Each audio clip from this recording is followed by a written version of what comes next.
జనరల్గా ఇంకోటి వీళ్ళు చెప్పేది ఏంటంటే యాంటీ ఇన్కంబెన్స్ అనేది ఖచ్చితంగా ఉంటుంది ఏ ప్రభుత్వానికైనా. ఇన్నేళ్ళు పరిపాలనలో ఇప్పుడు ఆయన 10వసారి ముఖ్యమంత్రి కాబోతున్నాడు నితీష్ కుమార్. 9 సార్లు ముఖ్యమంత్రిగా ఉన్న వ్యక్తికి యాంటీ ఇన్కంబెన్స్ ఉండదా? కానీ ఇక్కడ ఏంటంటే అంటే యాంటీ ఇన్కంబెన్సీ కాకుండా ఇన్కంబెన్సీ ఫ్యాక్టర్ అనేది, అంటే ప్రో గవర్నమెంట్ ఫ్యాక్టర్ అనేది ఇంత ఎక్కువగా ఎందుకు ఉంటుంది అనేది కూడా ఒక ఇది. సో ఓవరాల్గా ఏంటంటే ఇటు ప్రజల్లో వ్యతిరేకత క్లియర్గా సర్వేల్లో కనబడింది. అట్లాగే వీళ్ళ రాహుల్ గాంధీ కానీ తర్వాత తేజస్వి యాదవ్ కానీ ప్రజల్లోకి వెళ్ళినప్పుడు పెద్ద ఎత్తున స్పందన కనబడింది. ముఖ్యంగా యూత్ పెద్ద ఎత్తున వచ్చారు. మొన్న మధ్య ఆయన బర్త్డే జరిగితేనే రోజంతా కూడా దాదాపు 17 ర్యాలీలు జరిగాయి. పెద్ద ఎత్తున జనం వచ్చారు. ఆ స్థాయిలో జనం వచ్చి ఎందుకు వస్తారు, వాళ్ళు ఓట్లు లేకుండా ఎందుకుంటారు? సో క్లియర్గా ఇది మ్యానుఫ్యాక్చర్ అంటే మొత్తం మాయ జరిగింది, ఫ్రాడ్ జరిగింది అనేది క్లియర్గా చెప్తున్నారు. దీనికి కాంక్రీట్ ప్రూఫ్స్ కూడా మేము క్లియర్గా చెప్తామనేది వాళ్ళు చెప్తున్నారు. ఇంకొక ప్రశ్న వాళ్ళు అడిగేది ఏమంటే, అసలు ఈసీ నియామకాలనే మొత్తం మోడీ వచ్చినాక మార్చేశాడు. అంతకుముందు ఈసీ నియామకాల కమిటీలో సుప్రీంకోర్టు న్యాయమూర్తి ఉండేవాళ్ళు. మోడీ వచ్చి సుప్రీంకోర్టు న్యాయమూర్తిని పక్కన పెట్టేసి ఓన్లీ మోడీ ఉంటాడు, క్యాబినెట్ మినిస్టర్ ఉంటాడు, ప్రతిపక్ష నాయకుడు ఉంటాడు, ముగ్గురే ఉంటారు కమిటీలో. ముగ్గురులో మెజారిటీ ఇద్దరు ఎవరనుకుంటే వాళ్ళే ఉంటారు. మెజారిటీ ఆటోమేటిక్గా మోడీ అండ్ మినిస్టర్ మోడీ చెప్పినట్టు వినాలి. ఫైనల్గా మోడీ అనుకున్న వాళ్ళే ఎలక్షన్ కమిషనర్లుగా, ఆ ముగ్గురు కమిషనర్లు మోడీ అనుకున్న వాళ్ళనే పెడతాడు. మరి అలా పెట్టినప్పుడు మోడీకి అనుకూలంగా ఉంటారు కదా వాళ్ళు. అంటే ఆ పద్ధతిలోనే మోడీ సిస్టమ్స్ అన్నిటినీ మోడీ మార్చేశాడు.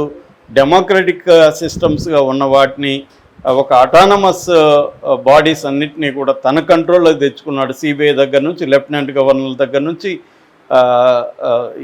ఈవెన్ ఎలక్షన్ కమిషన్లు అన్నీ కూడా తన కంట్రోల్లో పెట్టుకొని, తనకు అనుకూలమైన వాళ్ళు పెట్టుకొని తనకు అనుకూలంగా చేస్తున్నాడు అనేది వీళ్ళ ఆర్గ్యుమెంట్.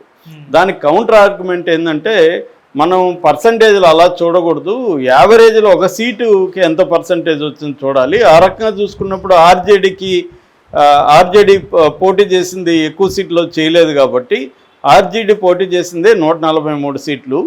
ఆ 143 సీట్లలో యావరేజ్లో 16% మాత్రమే ఆర్జేడీకి, ఒక సీటుకి 16% వచ్చింది.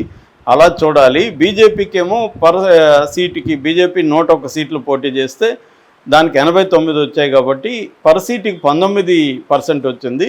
అట్లాగే జేడీయూకి సీటుకి జేడీయూ కూడా 101 దాంట్లో చేసింది, జేడీయూకి 19 వచ్చింది. అంటే 19% బీజేపీకి జేడీయూకి వచ్చాయి, ఆర్జేడీకి 16% వచ్చింది. కాబట్టి వీటన్నిటికంటే యావరేజ్లో బీజేపీకి జేడీయూకి ఎక్కువ వచ్చాయి కాబట్టి ఆ లెక్కలు చూడాలని వీళ్ళు చెప్తున్నారు.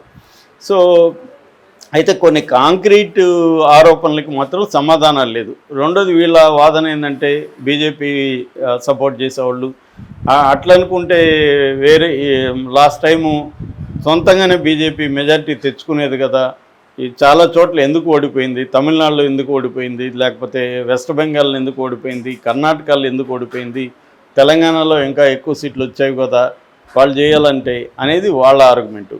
ఏదేమైనా ఇది ప్రూఫ్ అయితే కావాల్సి ఉంది. జనరల్గా జనంలో కూడా ఈవెన్ బీజేపీని సపోర్ట్ చేసే వాళ్ళు కూడా మా వాళ్ళు మ్యానిపులేట్ చేయగలిగారు, మోడీని ఆపే శక్తి ఏది లేదనేది అంటున్నారు. దీనికి ప్రధానంగా ఎక్కడ మార్పు జరగాలంటే ట్రాన్స్పరెంట్గా ఉండాలి ఎన్నికలు, సీసీటీవీ ఫుటేజీలు బయటికి తీసుకురావాలి, తర్వాత ప్రతిపక్షాల డిమాండ్స్ని పరిగణలోకి తీసుకోవాలి, వీళ్ళు అడుగుతున్న వాటికి కాంక్రీట్ సమాధానాలు ఇవ్వాలి, అవేమి ఇవ్వట్లేదు.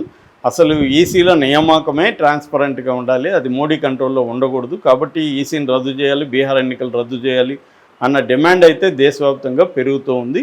ఇది ఈ ఉద్యమం ఇంకా సీరియస్గా అవుతుందా, లేకపోతే ఈ ఎలక్షన్ టైంలో మాత్రమే కాసేపు గొడవ చేసి ఆగిపోతుందా అనేది చూడాలి మనం.